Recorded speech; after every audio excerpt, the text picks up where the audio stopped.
Hey everyone, happy Friday once again. You're tuned into another vintage Poke openings video, and today I have a fun little surprise for you guys. Back in March, I sent in a small 3-card submission to PSA.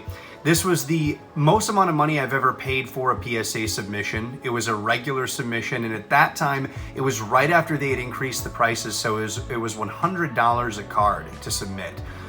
So definitely a little bit more than I would usually spend, but I felt like all 3 of these cards either had a legitimate chance at a PSA 10 or were simply rare enough to the point where I wanted to get them submitted as soon as possible.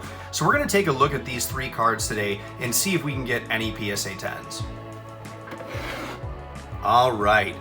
So the first one that we have here is a card from a Jungle Booster pack we pulled a few months back. And funny enough, it's actually my girlfriend's card. So I bought a heavy unlimited Jungle Booster pack on Facebook Marketplace for I think it was around maybe $220, which at the time was a pretty good deal.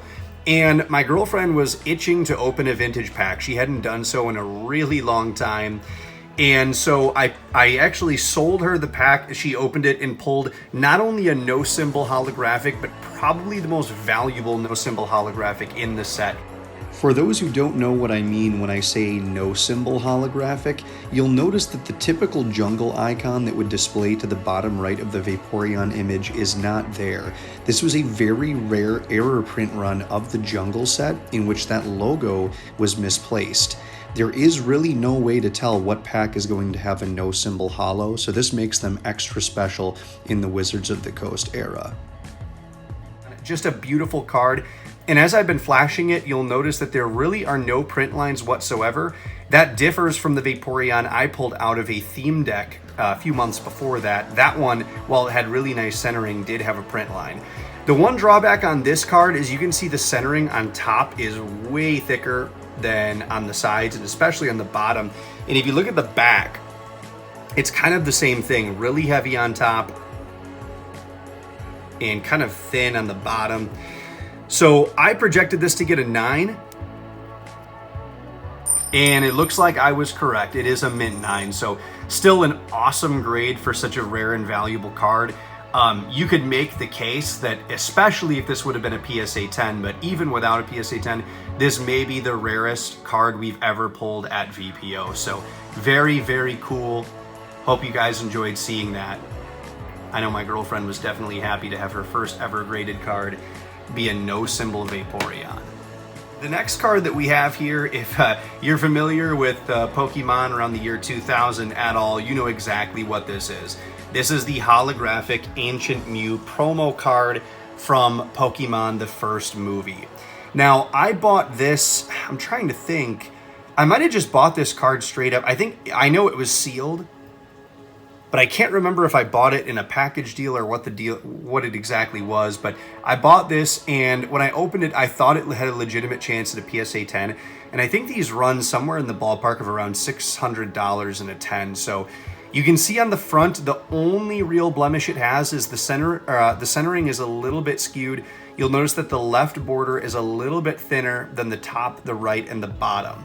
But if you look at the back, I mean, it's flawless on the back. It's beautiful. So normally I wouldn't submit a card like this for $100. The reason why I did is because I thought it had a legitimate chance at a 10. And unfortunately, we didn't get the 10 on this one. It is a mint 9. Still an awesome grade for such a beautiful card. Would have loved to pull the 10, but that's the way it goes sometimes. I just love like putting it to the side like that and looking at the holo sparkle. As you can see, I've got my base set Dratini in the back there because I wanted some good luck. That's the first and only PSA 10 I've ever pulled. So maybe we can get lucky with this last card. And that happens to be a holographic first edition Dark Weezing from the Team Rocket set. I pulled this card actually from a pack that I bought from TCA Gaming back in February. This was the first booster packs that he had been selling in quite some time. Prior to that, he hadn't done any of those buy and open deals on his channel in at least a few months. And this was I jumped on the opportunity because the prices unfortunately got even higher about a month or so after that. But I paid $600 for this. And it's the first edition holo I've ever pulled, even as a youth. I probably opened maybe 6 or 7 first edition booster packs across all of the different Wizards of the Coast sets, and I never was able to pull a first edition holo. So this is kind of special for me. And if you look at the front, the centering is just about perfect, as is the holofoil. You'll notice that the dark holofoil kind of makes it hard to see print lines, even if there was any. And the only blemish on this card, if you look on the back, is the centering is a little bit thinner on the right than it is on the left, as you can see. But the top, the left, and the bottom are pretty much all symmetrical. So let us see if we can possibly pull a 10. Oh, and there it is. My first ever Gem Mint 10 for a holographic card, and my first ever Gem Mint 10 for a first edition card.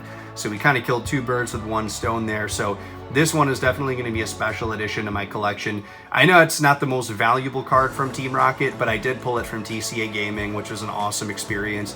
And on top of it, it was my first edition holo that I ever pulled. So very, very happy to get that 10. Well, once again, thank you for tuning in to this week's episode. I hope to pump out some more content here in the next few weeks, and you'll just have to wait and see what that is. So have a good rest of your day and enjoy your weekend.